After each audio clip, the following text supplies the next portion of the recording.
आज मी थोडी आढावा बैठक समाज कल्याण खात्याची घ्यायचा प्रयत्न करतोय.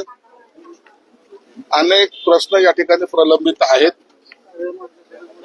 आणि जे चुटकीसरशी सोडू शकतात अशाला सुद्धा ते फायलिंग जे काही त्याचा प्रवास जो वाढत चाललेला आहे तो आता मी थांबवण्यासाठी आलेलो आहे.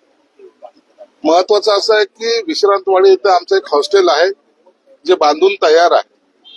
जवळपास 1000 विद्यार्थी त्या ठिकाणी राहू शकतात अशी त्याची सोय आहे. परंतु काही टेक्निकल अडचणीमुळे तिथं प्रवेश देता आला नाही.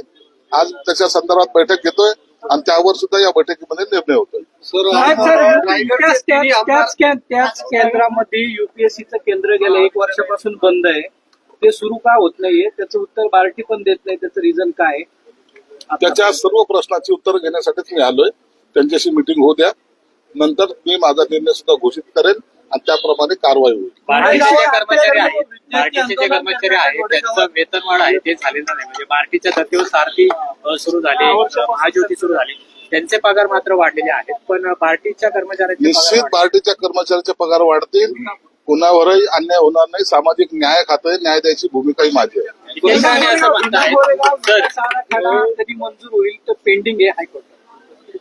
त्याबद्दलची मला कल्पना नाही.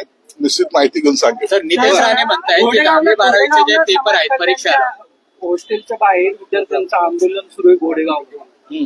शैक्षणिक वर्ष संपत आले तरी विद्यार्थ्यांना प्रवेश दिला जात नाही वसतिगृहामध्ये. ही परिस्थिती तिथं आंदोलन कसं का होते? निश्चित आता या सगळ्या का ऍडमिशन दिले गेले नाहीत, हॉस्टेल का रिकामे आहेत, किती कोणत्या ठिकाणी किती संख्या आहे, त्या सर्व बाबीचा आढावा मी आता आयुक्तांबरोबर बैठकीत घेणार आहे. सर, नितेश राणे असं म्हणतात स्कॉलरशिप आहे ते काही अधिकारी आणून ठेवतात त्या वेळेवर दिल्या जात नाहीत. त्या संदर्भात काय एकदा मला बैठक घेऊ द्या. सर्व निर्णय तुम्हाला या ठिकाणी जाहीर होईल. सर, मंत्री नितेश राणे असं म्हणाले की 10वी 12वीच्या परीक्षेला विद्यार्थी जे असतील जे बुरखा घालून परीक्षेला बसतील त्यांना तशी परवानगी देऊ नका, प्रवेश देऊ नका, ते कॉपी करू शकतात असं शिक्षण विभागाला दादा भुसेंना त्यांनी पत्र दिलेलं आहे. त्याबद्दल मला कल्पना नाही त्यांनी काय पत्र दिलंय. अशा पद्धतीने पत्र देणं योग्य आहे का? मला त्याबद्दलची कल्पना नाहीये. आता त्याच्याबद्दलची मी माहिती घेऊन निश्चित सांगेन. चंद्रकांत खैरेंना ऑफर होती का? तुम्ही दिली का? शिवसेना आणि भाजपने ऑफर दिली होती ती कायम आहे का ऑफर? चंद्रकांत खैरेंना मीच ऑफर दिली होती. परंतु माझं न ऐकल्यामुळे त्यांचा जो काही पराभव झालाय त्याला ते स्वतः कारणीभूत आहे. कायम आहे ऑफर कायम आहे का? आता कुठं आता 5 वर्षांतर निवडणूक आहेत. आता ऑफर देऊन करायचं काय? तुमचे रायगडचे तिन्ही आमदार आता अजितदादांची त्यांनी भेट घेतली. रायगडच्या पालकमंत्रीपदाचा किडा काय अजून उठताना दिसत नाही. परत गोगावले तिकडे. काल कॅबिनेटची बैठक झाल्यानंतर मुख्यमंत्री आणि उपमुख्यमंत्री अजितदादा यांची बैठक झाली. काल शिंदेसाहेब काय कारणास्तव बैठकीला उपस्थित नव्हते म्हणून त्यांच्याशी चर्चा करून मला वाटतं आज उद्यामध्ये त्याचा निर्णय सुद्धा होईल. मंदिरामध्ये ड्रेस कोड केलेला आहे, लागू केलेला आहे. तर ठीक आहे ना. संस्कृती पाळायची असेल तर दर्शनाला जेव्हा देवाच्या जातो तर असे उघडे नागडे जाऊन देवाचं दर्शन घेत नसतात. म्हणून त्यांनी केलेला काही निर्णय चुकीचा नाही. संपूर्ण मंदिरांमध्ये मंदिरात जाऊच नाही ना. कशाला मंदिरात जायचं? त्यांना गरज काय? म्हणून आम्हाला आमची संस्कृती जपायची. आम्ही आमच्या पद्धतीने करू. कॅबिनेटमध्ये एकनाथ शिंदे नाराज आहेत असं संजय राऊत म्हणतात की त्यामुळे काल कॅबिनेट गावाला गेले तर नाराज, घरी राहिले तर नाराज, नाही आले तर नाराज. अरे हे नाराजी असणारा मुख्यमंत्री आमचा एकनाथ शिंदे आहेत का? ते लढणार आहेत. म्हणून काल घरगुती काही प्रॉब्लेम्स होते ते सार्वजनिक ठिकाणी मांडायचे नसतात. पण एवढं निश्चित सांगतो घरातला प्रॉब्लेम होता त्यामुळे ते काल बैठकीला उपस्थित नव्हते. पण आरोपींना मुंबई उच्च न्यायालयाकडून जामीन मंजूर झाला. आता ही न्यायालयीन प्रक्रिया त्याच्यात आपण काय बोलू शकतो.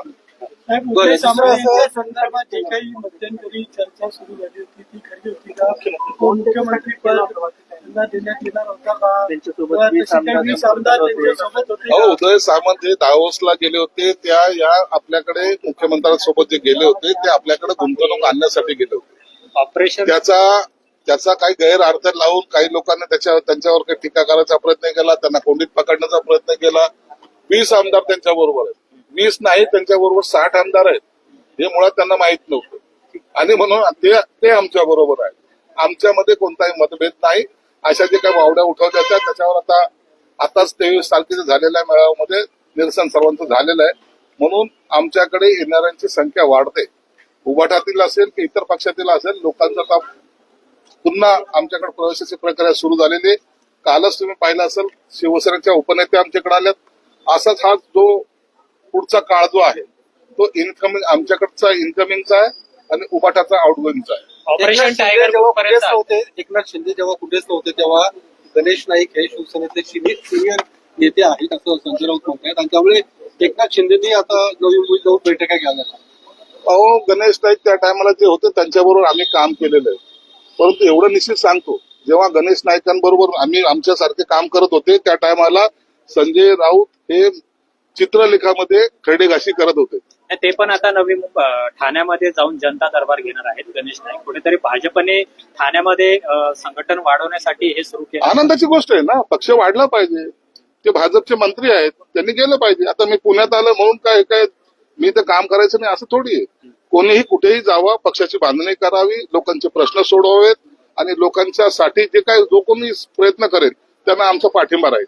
आदित्य ठाकरे म्हणताय की मुंबई काय वाटतं संजय मुंडे राजीनामा द्यायला पाहिजे नाही पाहिजे? अजितदादा त्याच्यावर निर्णय घेतील. त्या पक्षाचे नेते आहेत, ते निर्णय घेतील. मला काय वाटतं यापेक्षा त्या नेत्यांना काय वाटतं हे महत्वाचं आहे. साहेब, शेवटचा प्रश्न. आदित्य ठाकरे म्हणतात की तुमच्या शेजारचा जिल्हा आहे. लावणार आहे, तुमच्या शेजार लावणार आहे. अदानी सरकार आलेलं आहे. अदानी कर आता मुंबईकरांना द्यावं मुंबईवर लागलं. लागलं जाणार. उभाटा करापेक्षा अदानी कर कमीत कमी डेव्हलप तरी करेल. देवेंद्र फडणवीस